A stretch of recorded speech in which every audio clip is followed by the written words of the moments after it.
Bonjour tout le monde, on se retrouve pour la suite des tutos Python. Aujourd'hui, on va voir le texte area, la zone de texte avec Tkinter.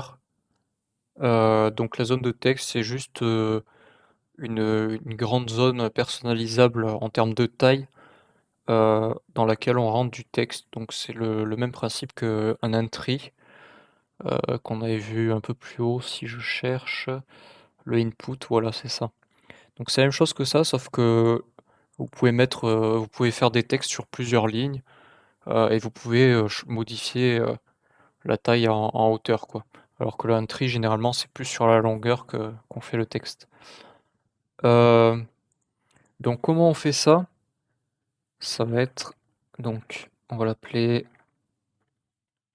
texte égale texte avec un T majuscule.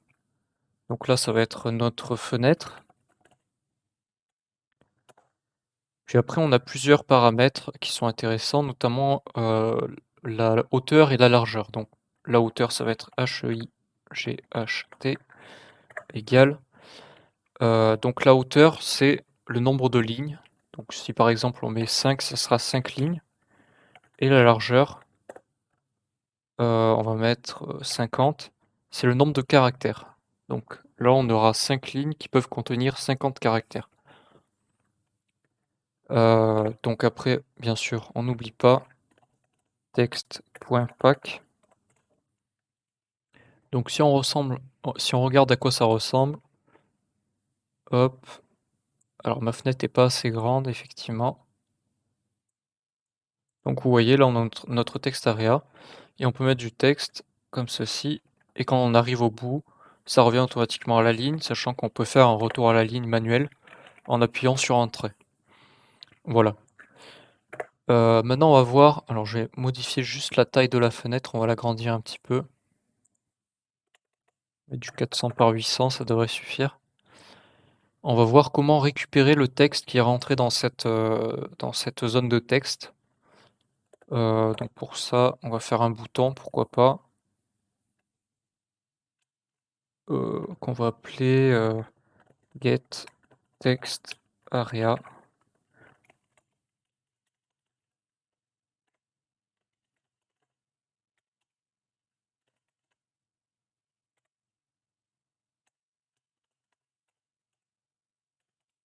Et on va lui affecter la commande euh,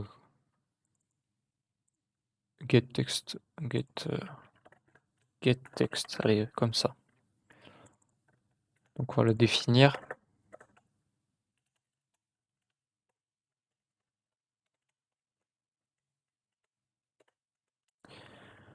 Donc pour obtenir le texte qui se trouve dans notre zone de texte, il suffit juste de faire un text.get comme ceci.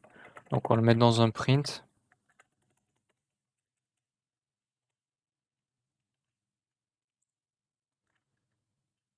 J'ai oublié de pack le bouton.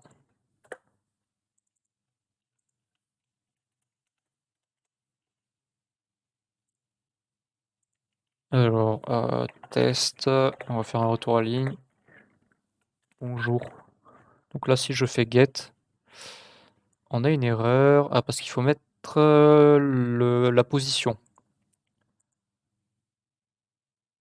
Voilà, il y a un paramètre obligatoire. C'est la position. Donc la position, il faut mettre 1.0 pour dire on veut depuis le début. Et vous pouvez mettre une position de fin aussi si vous voulez. Nous, on va pas en mettre, donc ça sera par défaut du début à la fin si vous mettez pas la position de fin. Donc là, si je fais get, ah ben non, par défaut, ça prend du coup que le premier caractère. Donc il faut mettre virgule and.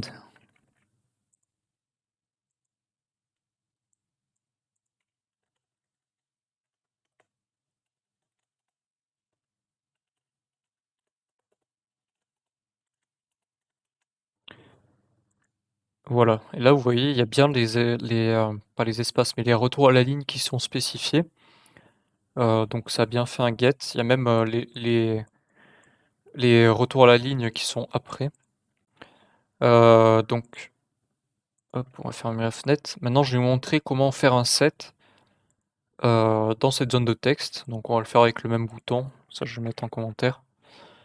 Donc ça va être, heu, get text area, non pas get text area, text,